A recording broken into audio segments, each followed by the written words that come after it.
दे रहे हैं। मैं ये वो 5, 7, 8 चीजें गिना रहा हूं जो और कहीं नहीं हुई। नंबर 2, क्राइम सीन को सील नहीं किया गया। नंबर 3, क्राइम सीन को प्रोटेक्ट करने के लिए उपयुक्त मात्रा में पुलिस बल नहीं था। नंबर 4, क्राइम सीन को सबोटाज कर दिया गया, तोड़फोड़ कर दी गई, जो सर्वोच्च न्यायालय ने भी कहा कि सबूत तो नष्ट कर दिए गए। और नंबर 5 कि एफआईआर लिखी गई रात में 10:45 11:45 के आसपास। और नंबर 6, पहले कहा गया, अब तो वो चीजें अवेलेबल भी हो गई हैं सबूत के साथ, कि वो तो आत्महत्या है। नंबर 6, उसके घर वालों को 3 साढ़े 3 घंटे रोक के रखा गया। और उससे अधिक दुर्दांत नंबर 7 कि वहां के मंत्री मिस्टर गुहा कहते हैं कि ममता बनर्जी पे जो उंगली उठेगी वो उंगली तोड़ दी जाएगी। नंबर 8, वहां के सांसद ये कहते हैं कि ये तो जो बैठे हैं डॉक्टर्स, ये तो गर्लफ्रेंड और बॉयफ्रेंड बैठे हैं। नंबर 9, जो अरूप चक्रवर्ती जी ये कहते हैं कि इन लोगों को अंजाम भुगतना पड़ेगा। नंबर 10, ममता बनर्जी जी परोक्ष रूप से धमकी दे रही हैं कि मैं नहीं चाहती कि एफआईआर हो और फिर पासपोर्ट और वीजा नहीं मिल पाएगा, यानी सीधे सीधे धमकाया जा रहा है। नंबर 11, देश के इतिहास में कभी उदाहरण नहीं होगा कि जहां अपराध हुआ हो वहां की मुख्यमंत्री सीधे धमकी दे कि पूरे देश में आग लगा देंगे। मतलब उड़ीसा में, नॉर्थ ईस्ट में, बिहार में, झारखंड में, सब में। और अंत में 12वां मैं कहना चाहता हूं, इस अपराध में के बचाव के लिए खड़ा कौन है? कोई सामान्य वकील खड़ा है क्या? कपिल सिब्बल हैं तृणमूल कांग्रेस के वकील, जो लंबे समय तक कांग्रेस पार्टी के मंत्री रहे और वर्तमान में समाजवादी पार्टी के सपोर्ट से राज्यसभा में।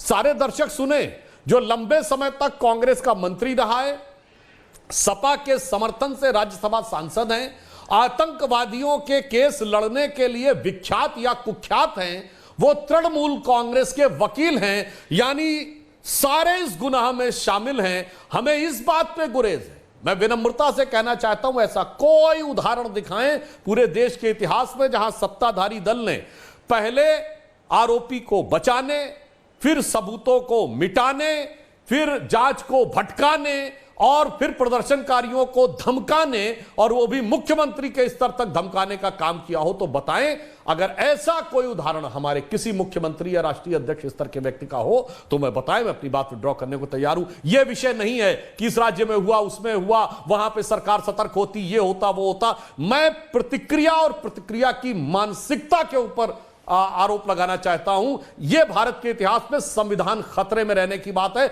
और खुदा न खास्ता इनकी केंद्र में सरकार होती तो उंगली तोड़ दी गई होती, अंजाम भुगता दिया गया होता, आग लगा दी गई होती। इसलिए मैं कह रहा हूं, जो बंगाल में हो रहा है वो एक अपराध का विषय नहीं है, वो संविधान, लोकतंत्र और मानवता को खतरे में रखने का विषय है। सुधांशु जी, आपने सब पे बात की, मैं आ रहा हूं सबके पास, लेकिन राष्ट्रपति, महामहिम राष्ट्रपति ने जो कहा, आप नॉर्मली 1960, 70, 40, 30, 18वीं ईसी, 1920 ईसी एडी, एनो डोमिनी, बिफोर क्राइस्ट, सबकी बात कर लेते हैं। मैं आपसे एक फ्रैंकली पूछ रहा हूं, 47 से लेके आज तक क्या कभी भारत के आजादी के बाद इतिहास में हमारे किसी राष्ट्रपति ने यह कहा है कि मैं निराश हूं, कि अब बहुत हुआ? मतलब महामहिम के मैसेज को, इसमें भी लोग राजनीति अगर देख रहे हैं तो मेरे को समझ नहीं आ रहा है कि भारत, मतलब ये क्या हो रहा है?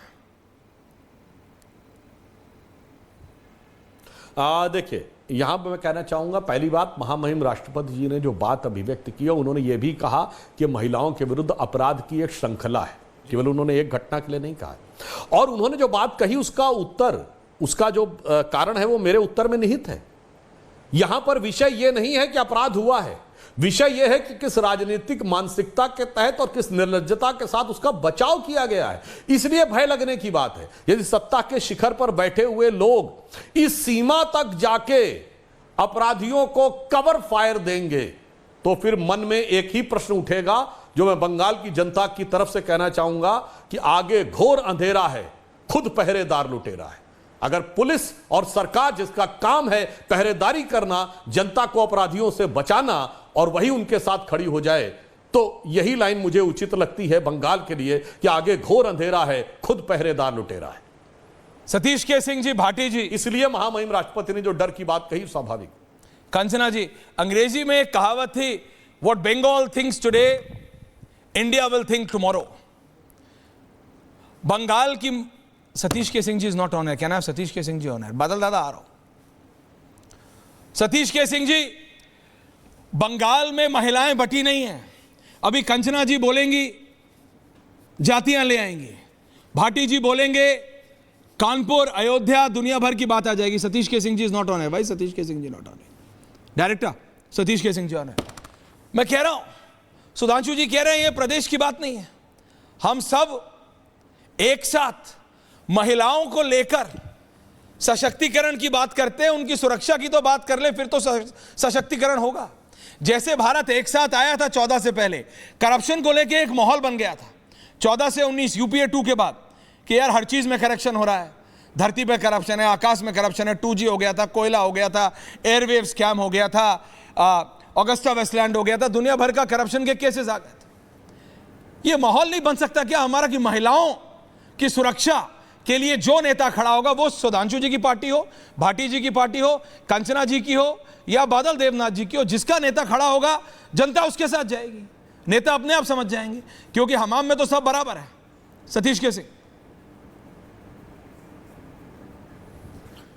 देखिए, है तो हमाम में सब नंगे।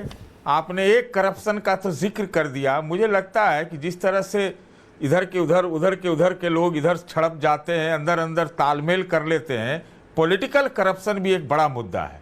अभी मैं सुधांशु जी की बात सुन रहा था, उन्होंने 12 गिनाए जो बंगाल में ममता की सरकार ने नहीं किया। एकदम उन्होंने सब कुछ सही बोला है, लेकिन मैं सिर्फ एक बोलना चाहता हूं कि क्या भारतीय जनता पार्टी की जो केंद्र की सरकार है, मैं भी 12 गिना सकता हूं। मैं माफी चाहता हूं सतीश जी, मैं रोकता नहीं हूं। बंगाल के गवर्नर दिल्ली पहुंच गए, विजुअल्स रखो यार। बंगाल के गवर्नर दिल्ली पहुंच गए, वो लाइव विजुअल्स मेरे पास एयरपोर्ट से आ रहे हैं। उनका गृह मंत्री अमित शाह से मिलने की खबर है, ये बंगाल के गवर्नर और साहब he is just landed in Delhi, और मेरे को बताया जा रहा है वो बंगाल हाउस नहीं, वो सीधा या तो नॉर्थ ब्लॉक नहीं तो गृह मंत्री के घर जा रहे हैं। देखते हैं, अभी जैसी कॉन्फर्मेशन मिलेगी मैं आपके पास आऊंगा। These are the visuals. और बंगाल के गवर्नर नई दिल्ली पहुंच चुके हैं, उनका गृह मंत्री के साथ मीटिंग है, ये हमको बताया जा रहा है। हम सबसे पहले वो न्यूज लेके आएंगे। सतीश के सिंह जी, आप कुछ कह रहे थे, अब माफी चाहता हूं, इन्हीं तस्वीरों के साथ बने मैं जी। सतीश जी बोलिए प्लीज।